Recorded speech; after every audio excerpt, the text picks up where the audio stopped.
Welcome back, everybody. I know that was a quick break, but we're so excited to keep today moving. It is an honor for me to introduce Dr. Marc McManus. Is a cancer survivor researcher, has been a physician assistant for 2 decades in primary care and behavioral health. Thank you so much for joining us today, and I'll let you get started. Thank you. Thank you all very much. I'm so happy to be here, and I just want to thank you all for the important work you do every day, um, for the patients you serve, for each other, and for the caregivers you work with. Um, Today's presentation, at face value, I struggled a bit with the title, um, but I hope as we go through these slides together, we can revisit the importance of sharing our stories as survivors with our caregivers and clinicians, and really appreciate what I believe we already know, the powerful effects those stories have on our emotions, our resilience, our perceptions of well-being. And really, I think you'll see as we walk through this research, how we assign meaning to our cancer journey. So cancer is a traumatic experience. It's, for many of us, cancer diagnosis has a profound effect not only on our physical health, but also on our mental health.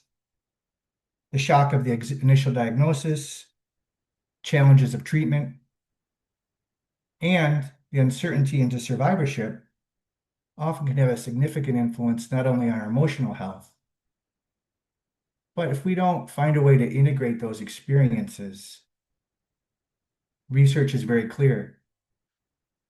Trauma and stress will adversely affect clinical outcomes.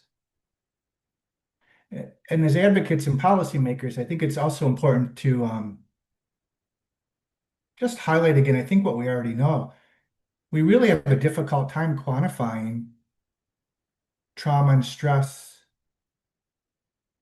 associated with a cancer diagnosis. Because when we use the biopsychosocial lens, there's so many factors that contribute to how we cope with trauma and stress associated with cancer. Culture and beliefs, the type of cancer, type of treatment. Do we have a history of any mental health disorders, our medical history, where we live, our age, um, socioeconomic status? The list goes on and on. And also our own perceptions of stress. For the purposes of this talk, just something to think about as we go through. Many of us as cancer survivors, and the families of cancer survivors, what sometimes can occur is we can almost normalize stress and cancer. Well, you have cancer, it should be stressful. Yeah, but what are we doing with that? And what is the impact of that from the patient's perspective? And how might viewing stress and cancer through that lens even affect how care is delivered? So with cancer diagnosis, and again, this is a short list, and I'm confident you're all familiar with this. Many of us, when we're diagnosed with cancer, uh, we can go through a phase of it's an adjustment. We can have different levels of distress, or we can have debilitating PTSD. And that can change at any point during our cancer journey. Just because we were okay during our initial diagnosis doesn't mean that's going to remain, our coping isn't going to remain in that state during treatment or during survivorship. When you look at this list, there's a couple important points. We're familiar with grief and shame. Many of us experience guilt. There's fear of death and dying. Can I provide for my family?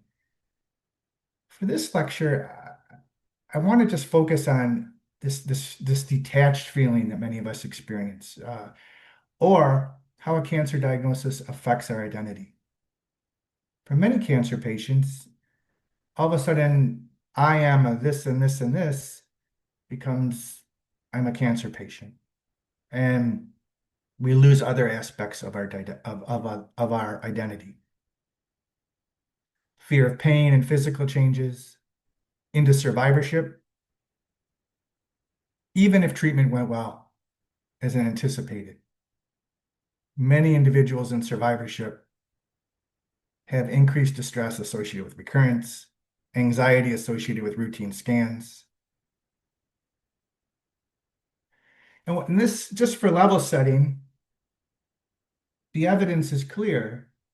If we don't support each other, support our patients, and everyone involved in each individual's cancer journey, and I want to frame this as sort of I want to frame caregivers, clinicians, and the patient really together with this. We know this is true. If you have chronic stress, if your distress is doesn't even have to reach a state of being debilitating, if it's not managed, if it's not supported,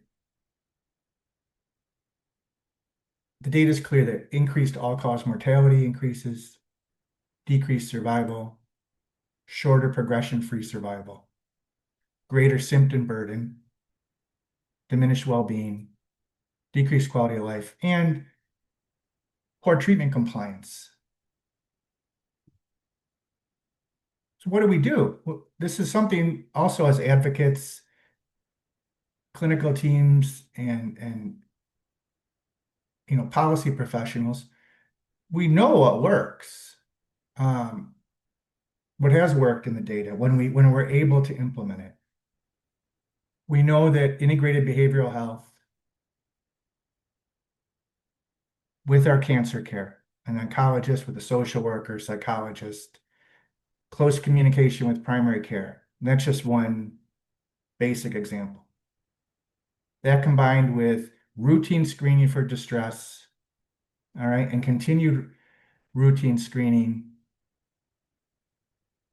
during that initial diagnosis, treatment, and during survivorship works.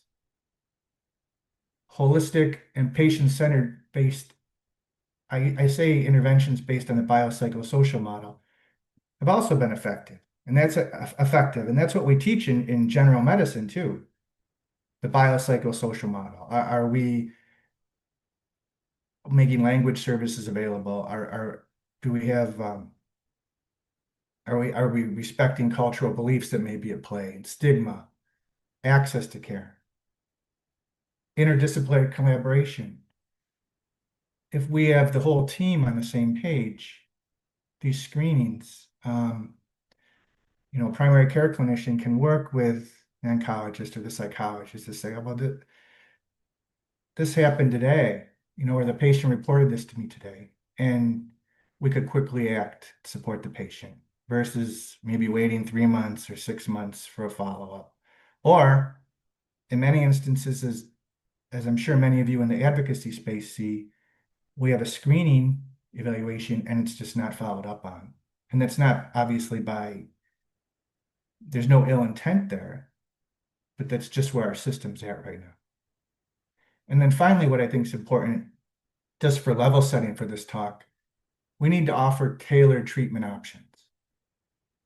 Not every patient is not going to want the same type of therapy, obviously. Some may opt more for peer support. We need to, what we all know, again, reach the patient where they are. And sometimes that takes multiple attempts.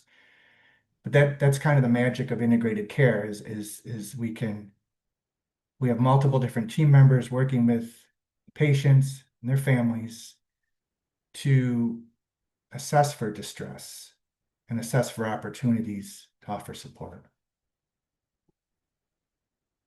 There are barriers to integrated care, and this is, I believe, really where advocacy shines. I think the most really, from my experience, with integrated care, helping patients manage the trauma and stress associated with survivorship treatment or their initial diagnosis, there's often lack of awareness. Um, Many clinicians just don't know who to refer to, and that includes some large healthcare systems where there is staff, but we don't have that clear line of communication. Um, Individual patient beliefs and stigma. And patients just they they don't feel comfortable asking for help. Um, and I'm sure you're all familiar with this, for some individuals, this is stigma, not only with being diagnosed with cancer, but then reaching out for help. Um, Competing demands for care is also present. Just seeing your oncologist often, that's a set period of time, and there's so much information, whether it's associated with the diagnosis or the treatment that needs to be discussed. Um, how do we find that balance there? How do we prioritize what needs to be accomplished? Lack of staff and financial resources. Many hospitals, even large cancer centers, are the staff are limited. Some patients have to be an inpatient, for example, to see a psychiatrist. Um, Even cancer patients experience often long wait times to get to a therapist. Um, we continue to wrestle with what's covered, what isn't. And there's a lot of great organizations out there providing free care, providing peer support, um, short therapy, or psychological first aid, and that's great. But in terms of a barrier, as a barrier, many of these patients, when they are reaching out for help, or if there's clear screening results that indicate there's a level of distress that needs clinical intervention, often those online, those short clinical interventions, they're just often not delivering the care the patient needs at that specific period of time, which we all know when there's that window of opportunity to reach that individual, we need to be able to take it. And then the last, I think, is probably the most important in terms of just our integrated care landscape. We have a very complex transactional delivery care ecosystem right now. It's not, for many of us, there's not only the long waits, there's the insurance, there's the finance, but there's also, which facility can see you, specialist. It really can be a significant barrier for many patients. And you'll hear many individuals, I can attest to this from my own experience, we begin to feel like a number. Um, and again, it's not there's no ill intent here, but the system, I think right now, um, with the push for more efficiencies, cost savings, perhaps, we've become so transactional that it often creates more confusion, and I think than clarity. And for many cancer patients, this transactional ecosystem, we can feel lost, we can feel like a number, um, which at the end of the day adversely impacts well-being, obviously, uh, perhaps trust in our care or the healthcare delivery system as a whole. And that, just as I mentioned in that first slide, if we don't support those individuals, if we don't reach them, that can adversely impact clinical outcomes.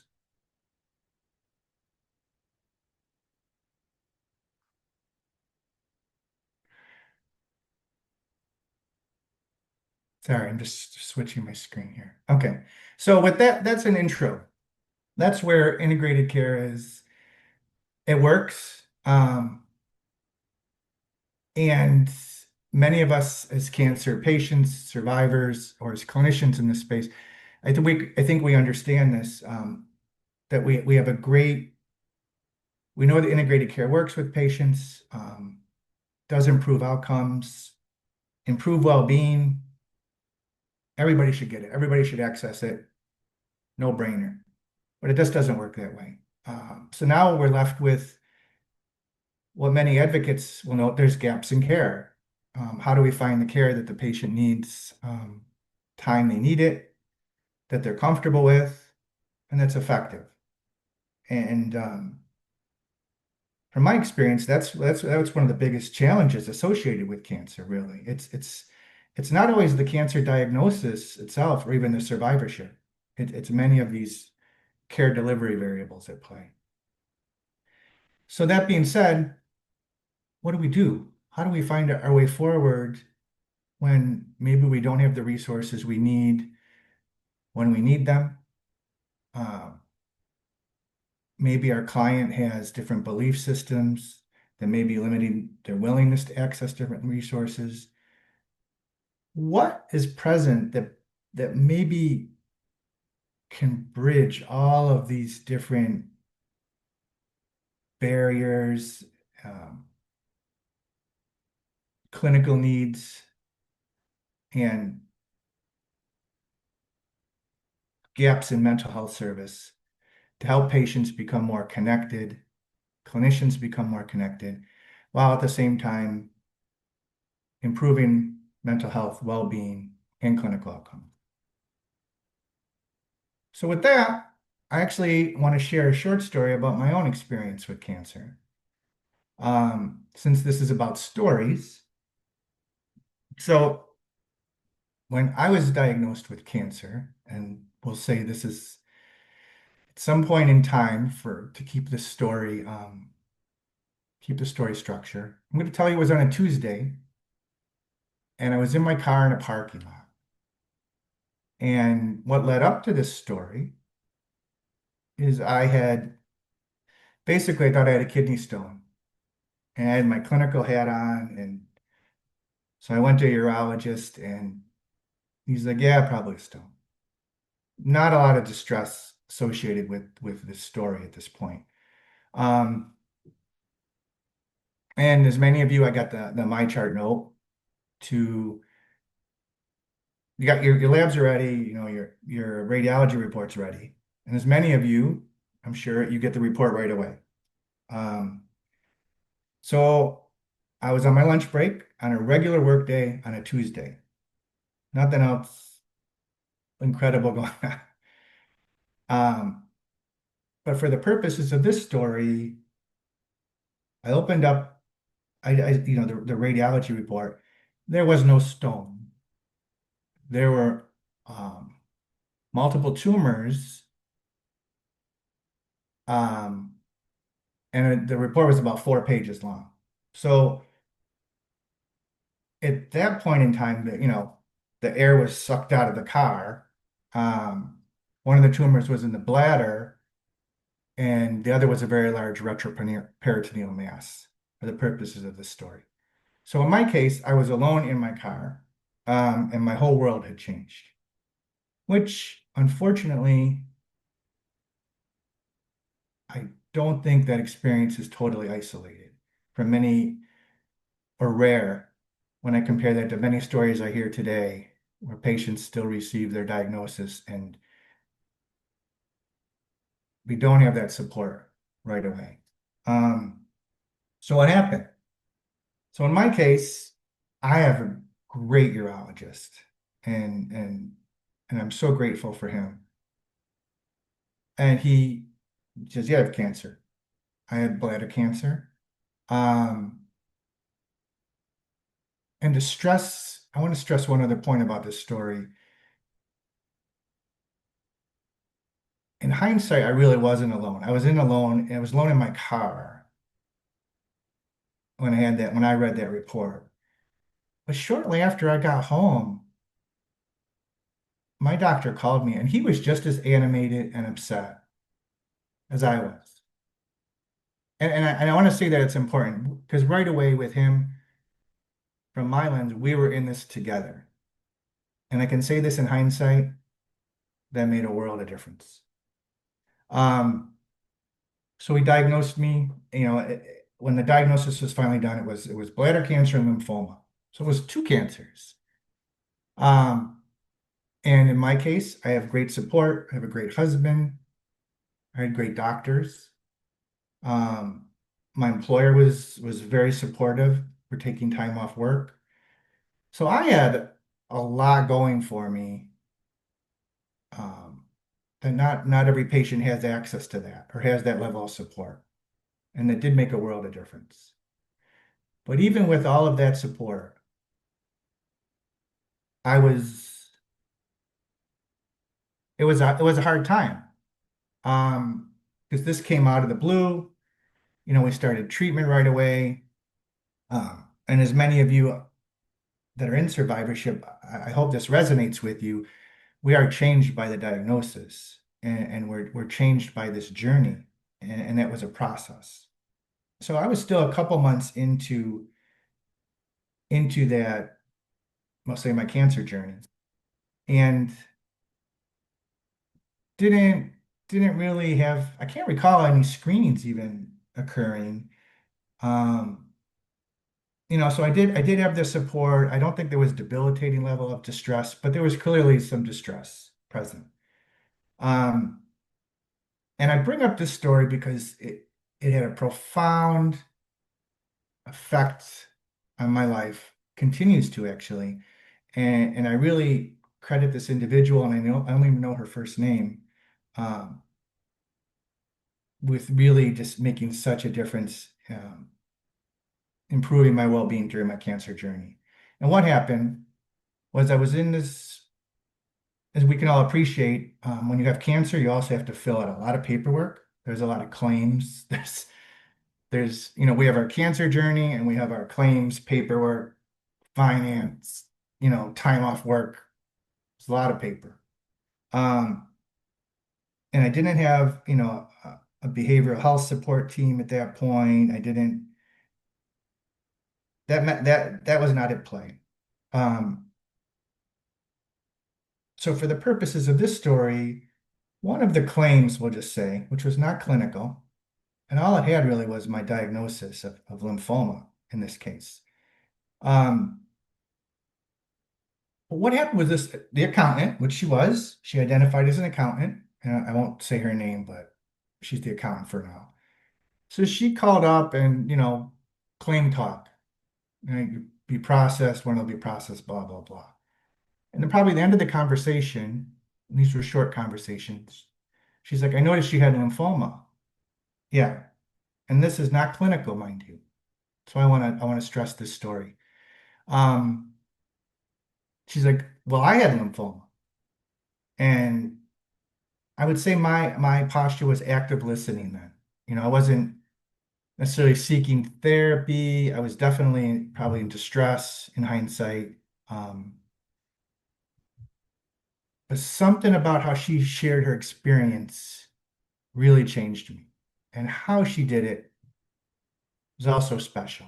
Where she would call up, and initially she had lymphoma and she talked a little bit about her journey.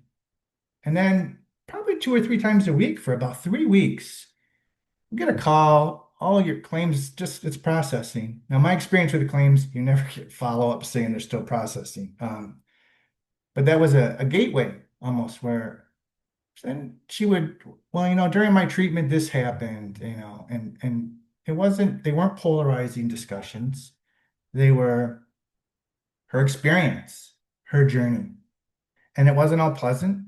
And these were maybe 10 or 15-minute talks.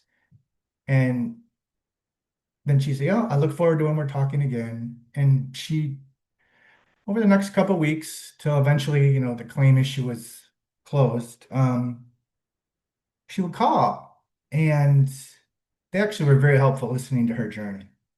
So it wasn't just clinical, but a lot of it was her experience, her perception, um, what happened, who she met. And it was through, her words, listening to her tone, um, really resonated with me. And why I'm sharing this with you is she was very helpful in my own, in just well, for whatever reason, she caught me at the right period of time. Um, as I say with stories, they reach us when we need them in the moment. Sometimes we're not aware of it. Um, but what I found,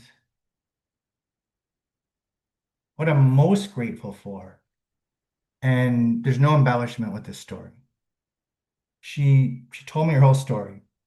And then the last time she called, she says, this was 25 years ago. And then she told me what she's done since then and great things in her life, describing joy, her family. Um, but what was really moved me and continues to move me today is she thanked me at the end, that last call, for allowing her to share her story. Um, which was really, from my lens, anything but the case, right? I mean, I was more of an active listener. And then she remarked, what a difference this has really made for her. In which I was like, what? Thinking in my head, how is this possible? But what she was able to do with the intention in her heart, I'll never know her true intention. Obviously, it's something, something deeper and at a level of altruism that's um, sometimes hard to describe. But just that one story from one accountant and how she closed off her story, I can say with honesty, a lot of that vacuum that left my car on that Tuesday, um, the reverse happened after listening to her story. There was, a sense of well-being, inspiration, connection. And this is again not a clinical story. This is an accountant from a claim. I shouldn't even say my accountant. So I bring that up because I was in a point where I didn't quite know what I needed in terms of supporting my care, was in a level of distress. And in this case, what I really needed found me. And I can't explain how or why, uh, but just her sharing her brief experience, as I mentioned, continues to change my life today because I remember how that occurred and I remember exactly how I felt, not only during when she shared her story, but also that last call. So what's the lesson here in terms of shared storytelling? We need that. They're part of our DNA. In fact, our default is storytelling. And that's, you might say, well, of course. Yeah, but nowadays we have a lot of sound bites, we have a lot of information, but do we really have what we're wired for in terms of how we digest or perceive that information? So in general, our stories were designed to be healing, if you think about it. The whole idea of there's a bear behind the bush, don't go by that bush or he's going to eat you. I don't think that story ever was told that way when you talk about fight or flight. There was a lot of emotion in there. There was fear. There was bravery. Shared stories are universal because they help us make sense of the world. All right. And they all connect us emotionally. It's not an informational exchange necessarily. And a lot of this was before writing, uh, where the story was designed to convey lessons or strengthen social bonds. And even James described the necessity of stories for us organizing reality. We need them. We need these sequences. And we need stories to assign meaning to the events that occur in our life. And that's why I bolded this passage at the bottom. Our stories gain their true healing power when they carry emotional context. And if you look at the data, I would argue without that emotional context, some of this information actually has the potential even to do harm. If we don't feel connected to it, we can't assign meaning to it. And I'm not trying to say no information versus information is good or bad, but just something to think about. Like with integrated care, is integrated care sending somebody a directory of therapists, or is integrated care reaching out to that patient and talking to them? Um, Information versus connection. It's just one example. So many of you are familiar with Hero's Journey, Joseph Campbell, and why Campbell's important. And I hope you all connected with him on some level. Um, he believed, and his writings supported that there's a universal narrative that connects all of us through myths and legends and stories. Every culture in the world follows this hero's journey. And one of the core ideas is this monomyth, this reoccurring structure where a protagonist undergoes this transformative journey.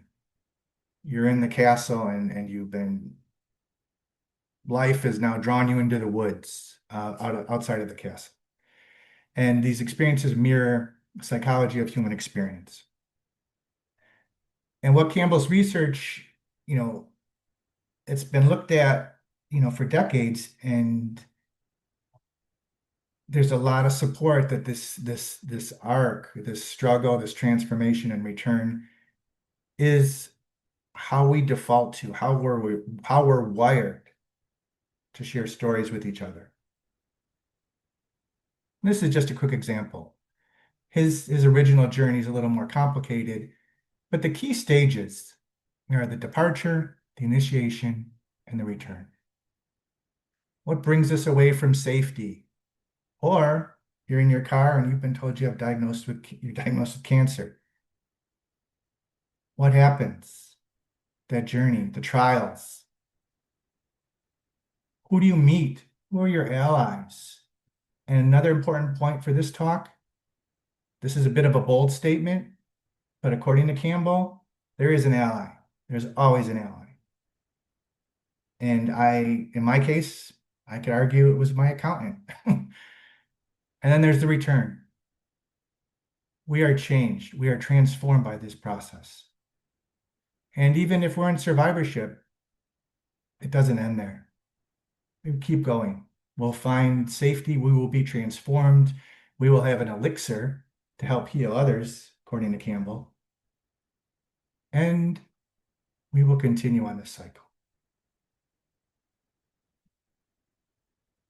So to summarize it, the Hero's Journey framework, it's designed really to enhance meaning and purpose. Promotes the idea that there's allies and challenges, that these relationships and how we engage with our relationships, how we engage with the world, they matter. In terms of cancer survivorship, it matters how you approach that 6-month scan and the fear you're experiencing and who you're discussing with. That is not a benign process.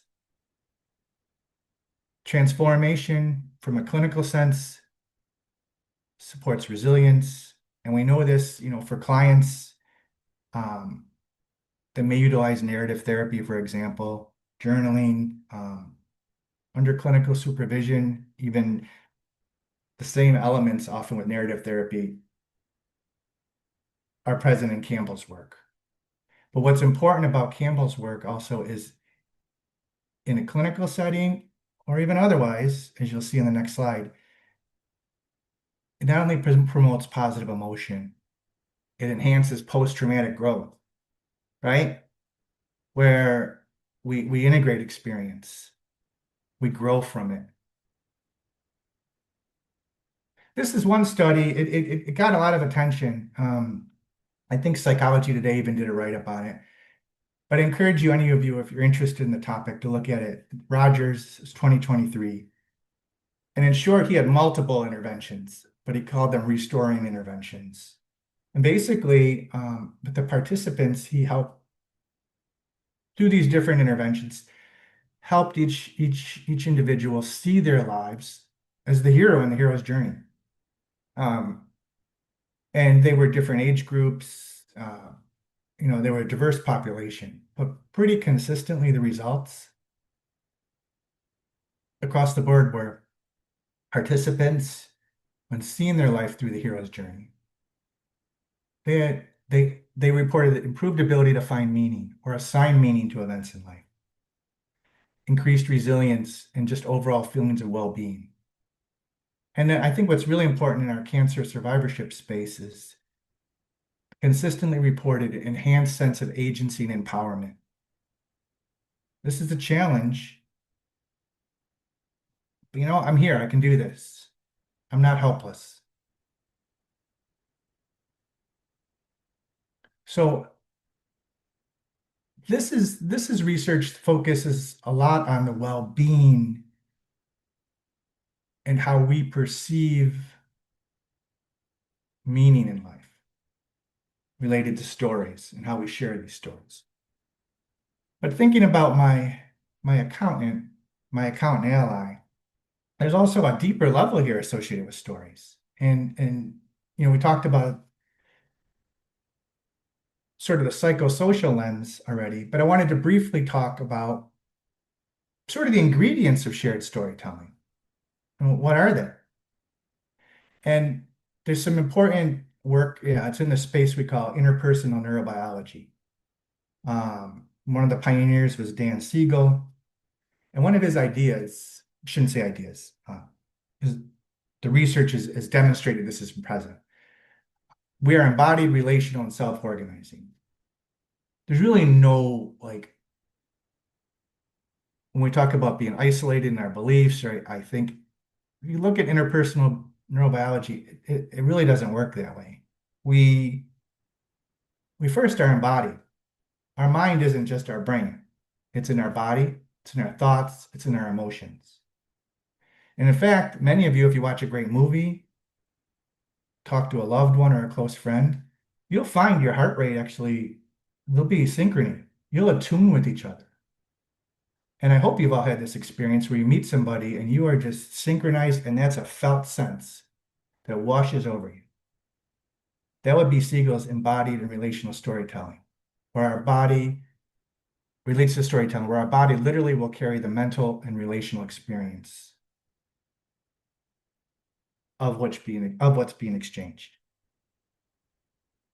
Relational stories, this is important when I said there's really not a me, and this isn't to get into consciousness assessment, but we are relational. We require relational exchanges with emotions based on most of the research, not informational. We require this emotional context, and that shapes our minds. Literally, every time we speak to each other, we are theoretically upgrading our minds and potentially co-regulating each other. If you think about the intention behind what's being shared, or my accountant ally, I could attest that while she was talking, my mind and body, I could feel those changes occurring. And we're self-organizing. The stories we hear, they change our beliefs, but they change our physiology. They change our brain chemistry. They might strengthen a synapse or a group of synapses in our brain that affects our resilience, our empathy, our ability to, again, assign meaning, not only to our events in life, but how we trust each other, how we can trust ourselves. And this is from a physiologic lens. Like, these are actual changes in the synapse of our brain, connections between the amygdala and the prefrontal cortex, for example. That occurs when you share a story in the right space. Here's another example. This is based on Porges' polyvagal theory, which clinically many clinicians are using, especially in trauma associated with cancer. But what's very interesting, you would think cancer patients were vulnerable or sick.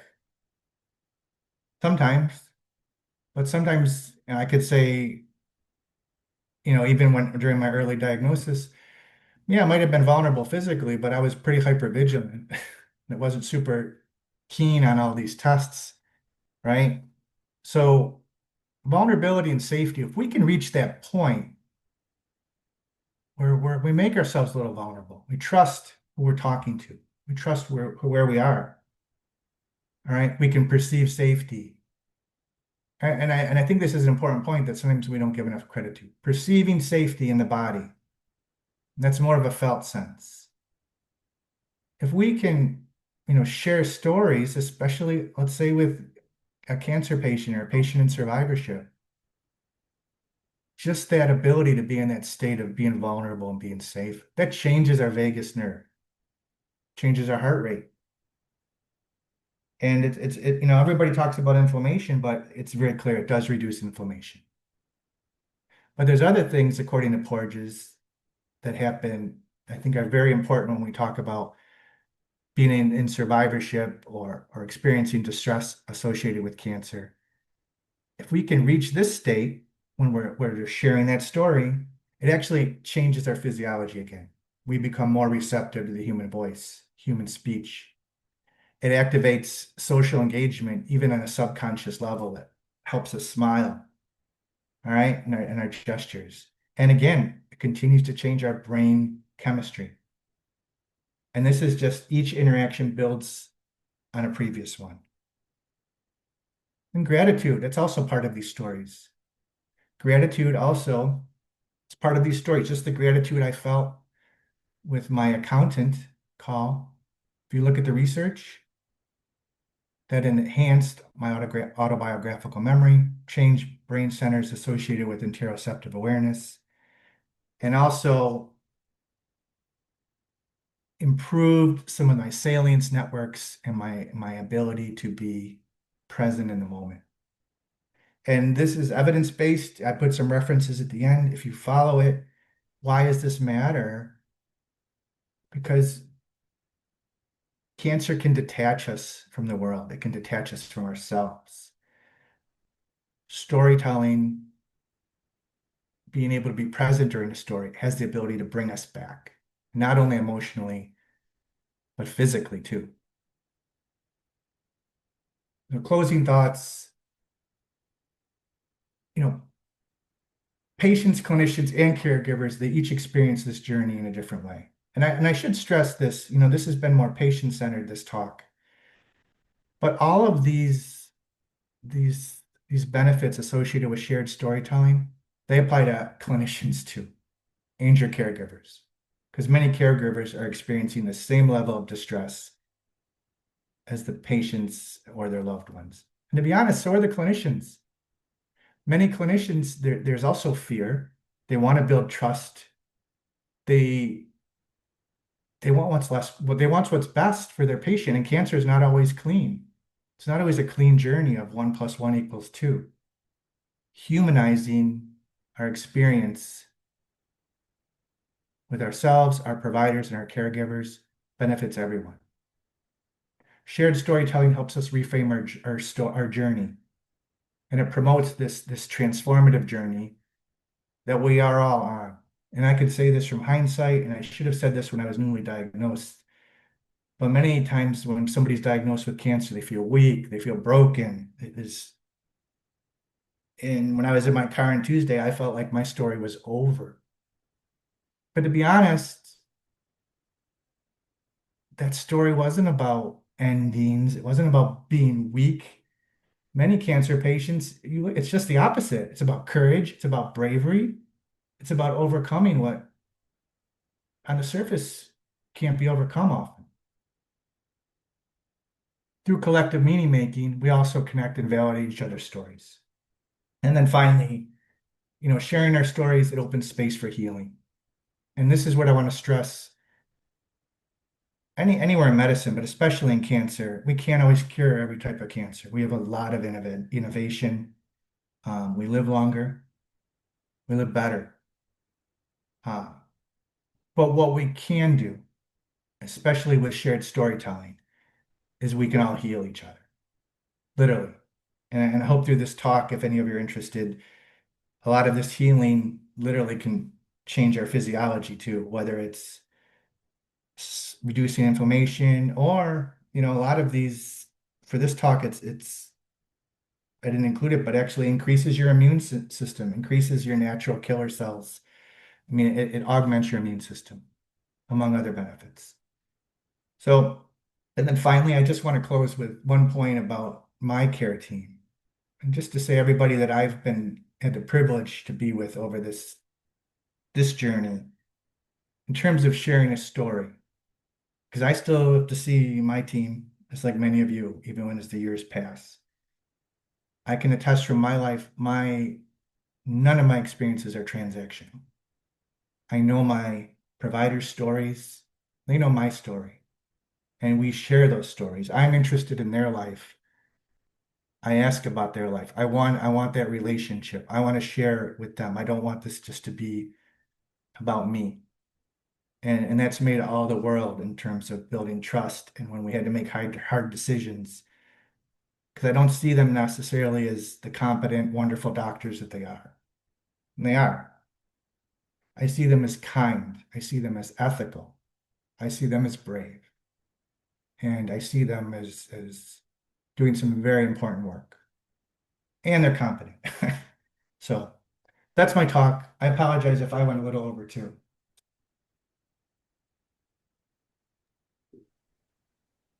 Thank you so much, Mark. That was really beautiful and inspiring, and you've given us a lot to think about. And I know we'll share your slides, but also link to the uh, hero's journey intervention you mentioned. We put that in the chat. So thank you very, very much. We really appreciate it.